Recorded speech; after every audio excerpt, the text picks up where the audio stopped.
राज्य में बीजेपी सरकार आइला परे कृषि मानू आंब देखी जमी आंबटा खुआउची एवं कृषक मानू परोक्ष शोषण करुच्ची।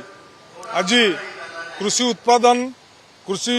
उत्पादन देखंतु राज्य जीएसडीपी रे पाखापाखि 80% योगदान होची कृषि एवं कृषि संबंधी क्षेत्रर अवदान।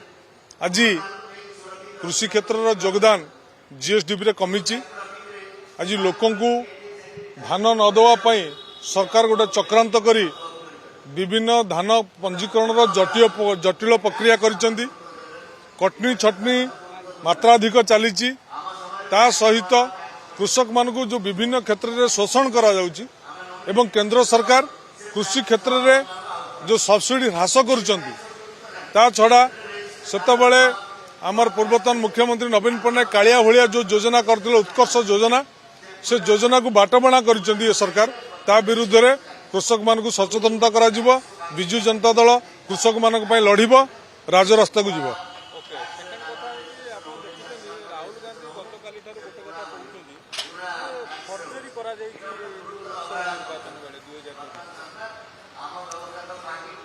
राहुल गांधी विरोधी दल हिसाब से गोटे अति स्पर्शकातर प्रसंग करिसेंती। किंतु या बाबद रे बिजू जनता दल समीक्षा करुच्ची, अनुशीलन करुच्ची।